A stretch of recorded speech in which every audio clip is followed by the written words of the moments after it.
What's up everyone? Alex here. Before I start this video, I just want to thank everybody who watched my How to Get Into Tactical RPGs video. I've read every single response and comment that you all posted, and I just want to thank you from the bottom of my heart for the success of that video. From the very beginning, I wanted Backlog Battle to be a place where people discover games and genres, and that video is a proof of concept that I've been wanting to do for such a long time that I'm just really happy for its success. So again, thank you very much for that. But that said, every single one of you actually had your own recommendations and shared your stories of which games newcomers should consider playing. And because there's just so many of them, I figured that I'd make a follow-up video that actually featured these recommendations. So once again, all of the games featured in this video are recommendations from the community, because a lot of you had a ton to say about the genre and its games. But if you haven't yet, I highly recommend checking out my How to Get Into Tactical RPGs video after watching this one, especially if you have any sort of apprehensions with the genre. I'm hoping that I can help you out with that one.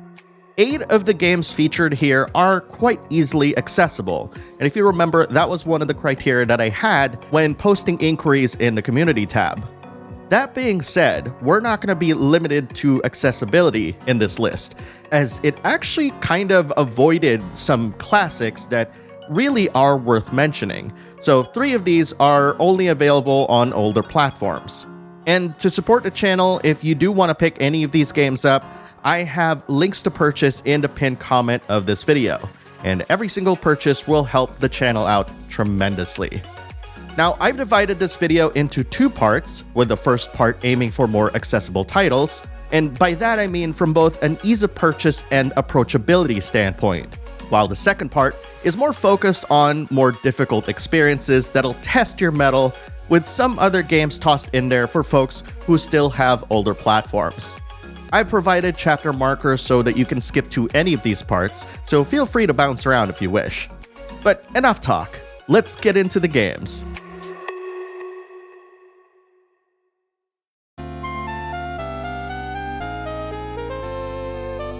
This particular choice really rippled across space and time and really affected my household, because this small recommendation was enough to plant a whole bunch of different ideas and experiences that both me and my spouse are actually really enjoying right now. But let me just read the comment first and foremost. This one is by Rowan Esper. First, I'd like to point people toward the SEGA Genesis Collection, available for PS4, Xbox, Switch, and Steam. In addition to all the various action platformers and arcade-style games, you get access to Shining Force 1 and 2, which still holds up very well to this day. These games don't have permadeath, and the deeper tactical elements, like facing or terrain variables, are simplified or absent. And although it's not as player-friendly or aesthetically pleasing, Gain Ground is a passable intro to more of a real-time strategy game. I feel like the collection is a very low-risk way to ease into the genre, since you have so many other games of various types, including some very good RPGs. And lo and behold, what did I do? I literally bought that collection, and I've absolutely not regretted it. It also contains Phantasy Star 2, 3, and 4, and the Streets of Rage trilogy, and Golden Axe, and I can go on and on. But we're here for Shining Force. And honestly, I never played this game when it came out, so watching my spouse play it was really, really cool, and we're currently playing through Shining Force 2 right now, and it's such a blast. Bad localization be damned. Also, did you know that there was a remake of Shining Force on the GBA? And more recently, did you know that there was a cancelled complete remake that was supposed to be on mobile platforms? That latter part is quite a shame. But regardless of these newfangled things, I think the recommendation for Shining Force 1 and 2 as part of the SEGA Genesis Classics collection is a really good one. Especially, like Rowan said, the fact that it also contains other games makes it a very low impact purchase. And since I've had first-hand experience, I highly recommend it as well. I've been recommended Into the Breach enough times that I think it's finally fitting to mention it. This is a kind of game that is easy to learn but very difficult to master, and considered a roguelike, it's just very challenging and very difficult and has a very puzzle-like element to it. I personally forgot that this was from the creators of FTL, and that was actually a really cool fact, like going into this video talking about this. I also downloaded one of the songs for the soundtrack to use in this video, and it's really freaking awesome, and I can only imagine how the rest of the soundtrack feels. There were two people who talked about Into the Breach that I want to highlight. The first one is Tactics LC, who said, "I recommend it. It's a really good indie game and a lot more focused on the thinking puzzle part than other tactical RPGs. And since it's a roguelike, you have tons of replay value." I actually really agree with this because lots of roguelikes do have that replay value aspect of it, and it's quite bite-sized despite its difficulty. Teddy Cheddar had something to say about the game as well. Adding another voice for Into the Breach, it's a great game. I know it semi-recently got a massive free content update that I've yet to check out. And that's really cool too. The fact that it got a recent update just adds more replayability for it. Into the Breach is available on Switch, mobile platforms, and PC. I actually can see this working really well on mobile, but that's just me. So one game that I saw being recommended to me after releasing my tactical RPG video was Super Robot Wars, specifically the 30th anniversary one that released last year. And quite honestly, I started playing this after so many of you convinced me in the comments that if I liked mecha, that I should check this series out. And keep in mind, like, I didn't used to be a fan of tactical RPGs, but now that I feel like I'm a full-blown fan, I figured I'd check it out. And I am so happy to actually start playing this game because it has some bonkers crossovers. Like, as soon as they mentioned Mazinger Z at the very beginning, I was just like, whoo, Nelly, this is going to be an incredible experience. In case you haven't heard of Super Robot Wars, it basically blends all of the different mecha from popular Japanese franchises and series, from Mazinger Z to Gundam, to even something that I am incredibly happy to discover when I was browsing through songs to use for this video, which was Voltes 5. And I grew up in the Philippines and I watched it dubbed in both English and Filipino, and it was literally the highlight of my childhood. So discovering that Voltes 5 is actually in this game is actually really making me consider digging back into it and really playing through the story. Outshine DSG had this to say about the game. If you enjoy turn-based strategy games with mecha, you might enjoy checking out the Super Robot Wars / Robot Tyson series. The Super Robot Wars games will usually not have the deepest story, but it's really fun to deploy mechas from popular series, and the games often have incredible attack animations, which is one of the highlights of this franchise. Super Robot Wars 30 is available on Switch, PS4, and PC.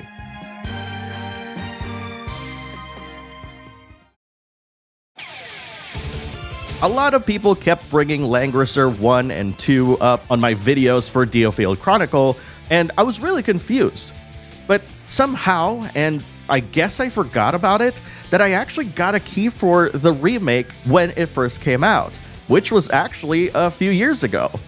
If you like Diofield Chronicle's gameplay, but with a heavier fantasy JRPG lean, Langrisser is considered one of the more beloved games in the genre.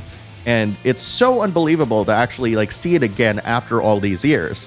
And I think it's more unbelievable for me to realize that I've actually had it in my library all this time.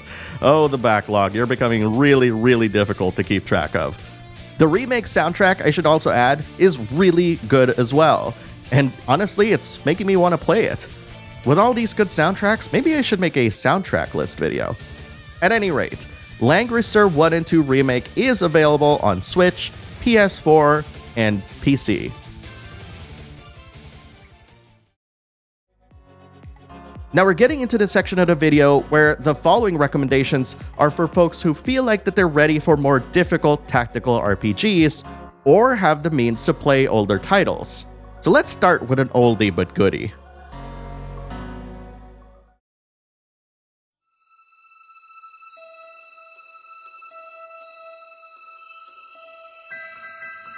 I have the pleasure of having the PS1 copy of Final Fantasy Tactics still in my possession.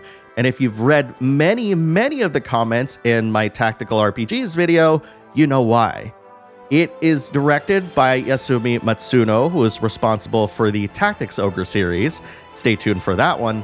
and it blends Final Fantasy's job system with the seriousness and the political intrigue that you'll find in Matsuno's other games. He is responsible for also Vagrant Story and part of Final Fantasy XII, so you can kind of expect that sort of storytelling to be present in this one.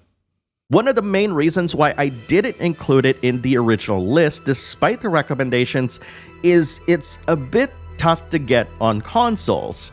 Right now, it's available on PS1, PSP, and mobile. And I'm not sure how many of you will want to play this on mobile, especially given that there's a strong rumor that there might be a remake of the game coming after Tactics Ogre Reborn gets released. This was leaked in an Nvidia document a few months ago, so buyer beware. But if you can't wait that long, as I said, it's available on PS1, PSP, and mobile.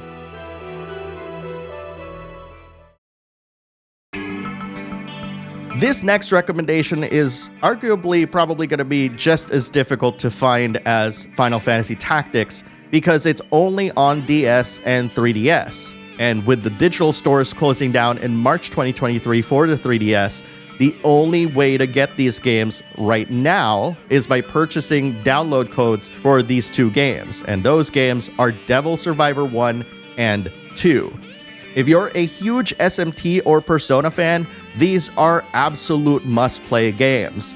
And these two games were released at a time where I was just dabbling on tactical RPGs, but admittedly, Devil Survivor is one of those games in my backlog that I really wanted to get back to, and for the time that it was released, I remember really engaging with many of its characters. I love the artwork, I love the story that they're trying to tell, and the freedom to be able to spend time however you want, despite feeling like you have a time limit.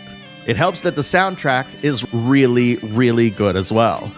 Nicola Matassin actually had something to say about these games. I'm a huge SMT fan, and those games have fun combat, good characters, some of my favorite demons from previous games, and allow for more customization too. If they re-release Devil Survivor 1 and 2 on the Switch, that would be a day one purchase for me. But for now, it's only available on the DS and 3DS. And the easiest way to get it is to buy a voucher for either game to redeem on the 3DS store. And again, you have a deadline, March 2023, and after that, you can't get it anymore digitally.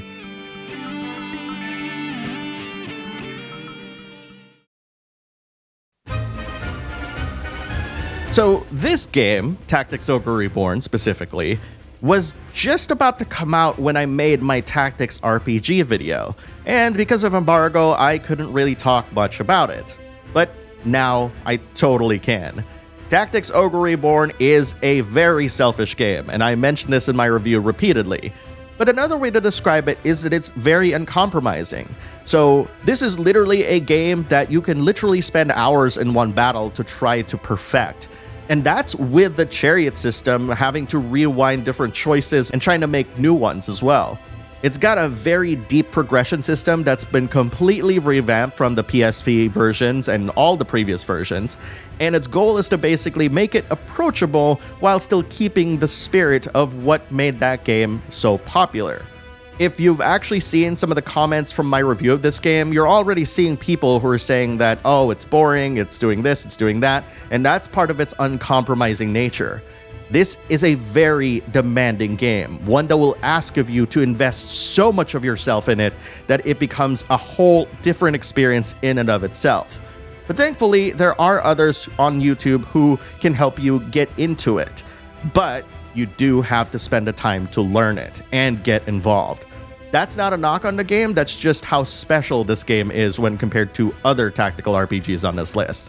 So if you feel like you're ready for a commitment, and possibly a long-term one for hundreds of hours, the game is out on Switch, PS4, PS5, and PC. Outshine DSG actually had this to say about Tactics Ogre. Tactics Ogre is one of the defining games of the genre. If you like triangle strategy, Tactics Ogre is the game it is directly paying homage to. Which is very interesting because I'm actually playing through Triangle Strategy right now. Stay tuned for a review of that game.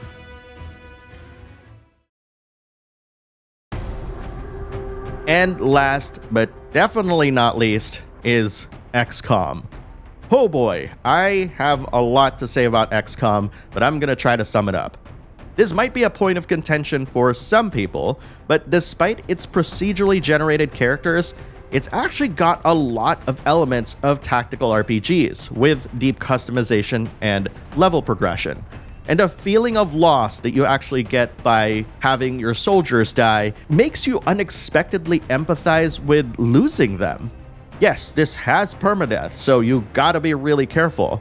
But it's also a game that gives you this very unique feeling. The feeling of being overwhelmed by an invading force that you just have very little to be able to push back against.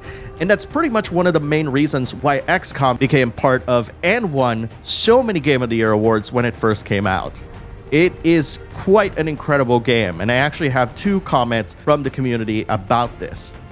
SD Web says, I'd like to recommend checking out XCOM Enemy Within and XCOM 2, both of which are fantastic sci-fi tactics games where permadeath only enhances the connection you have with your squads.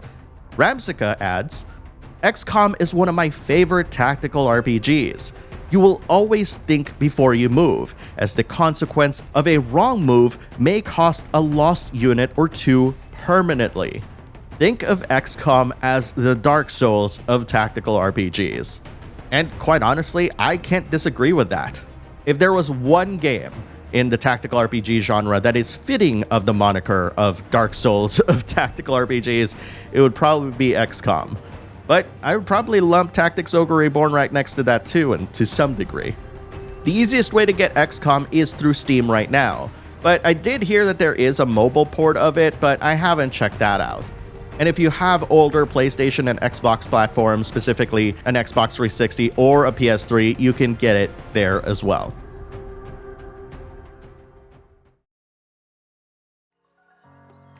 And this, my friends, are 11 more tactical RPGs as suggested by you, its community members.